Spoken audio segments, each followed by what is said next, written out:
भटकी कुत्री पकडण्यापेक्षा निर्बीजीकरणावर भर द्या, हायकोर्टाचा राज्य सरकारला सल्ला। सर्वोच्च न्यायालयाच्या 2025 मधील निर्णयाच्या पार्श्वभूमीवर उच्च न्यायालयाने दाखल करून घेतलेल्या याचिकेवर न्यायालयाची टिप्पणी। तर मध्य रेल्वेवर आजपासून 12 डब्यांच्या लोकलच्या 22 फेऱ्या वाढणार। मध्य रेल्वेच्या प्रवाशांना गर्दीपासून दिलासा। अंबरनाथ, बदलापूर, खोपोली, कर्जत इथून ये-जा करणाऱ्या प्रवाशांना याचा फायदा होणार।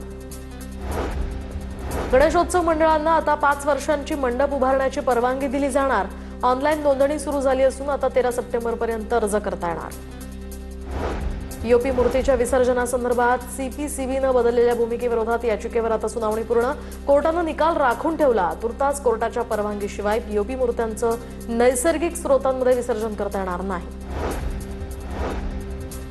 सावित्रीबाई फुले पुणे विद्यापीठ कार्यक्षेत्रामध्ये नवीन 12 महाविद्यालयांना मान्यता। नवीन महाविद्यालय सुरू करण्यासाठी अधिसभेची सशर्त मान्यता।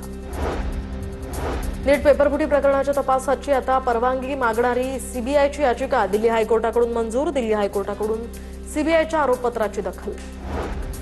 विधी प्रवेशाचं प्राधान्यक्रम भरण्यास आता पुन्हा मुदतवाढ। 3 वर्षांसाठी 16 ऑगस्ट तर 5 वर्षांसाठी 15 ऑगस्ट पर्यंत मुदतवाढ। दरम्यान दोन्ही अभ्यासक्रमांसाठी 46,365 जणांचे प्राधान्यक्रम।